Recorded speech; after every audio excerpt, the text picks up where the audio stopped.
CUT के लिए आपके पास ये बैड और गुड न्यूज़ दोनों हो सकती है आपके लिए। तो आपका जैसे कि आपको पता है कि सीयूटी के एग्ज़ाम्स जो है वो आपके मई में होने वाले हैं।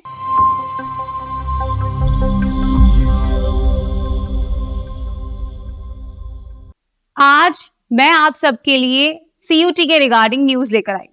सीयूटी के लिए आपके पास ये बैड और गुड न्यूज़ दोनों हो सकती है आपके लिए। तो आपका जैसे कि आपको पता है कि सीयूटी के एग्ज़ाम्स जो है वो आपके मई में होने वाले हैं।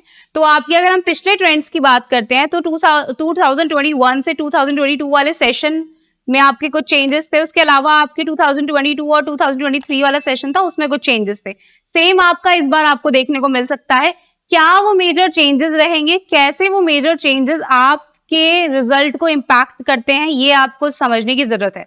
जो भी न्यू अपडेट्स आती हैं, आपको उन न्यू अपडेट्स से अपडेटेड रहना जरूरी होता है। रीजन बीइंग दैट ताकि आप अकॉर्डिंगली अपनी चीजों को डिसाइड कर पाए।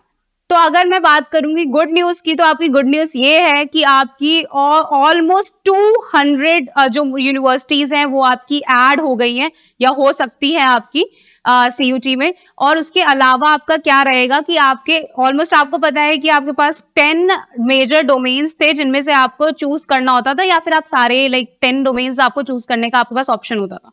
अब क्या रहेगा कि वो 10 डोमेन्स जो है वो आपके रिड्यूस हो जाएंगे 5 to 6 तक।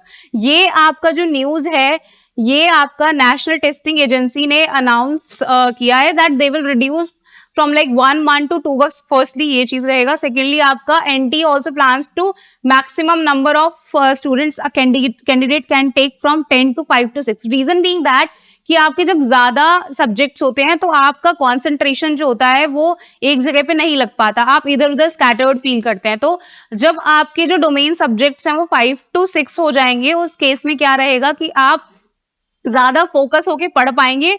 और दूसरा एक क्लैरिटी आ जाएगी, क्योंकि अभी आपके ऑन एन एवरेज जो अगर हम लिस्ट देखते हैं तो 20 से ज्यादा आपके डोमेन सब्जेक्ट्स हैं जिसमें आपको चूज करना पड़ता था अपने डोमेन सब्जेक्ट्स अकॉर्डिंगली। 3 है या 7 है या 10 है।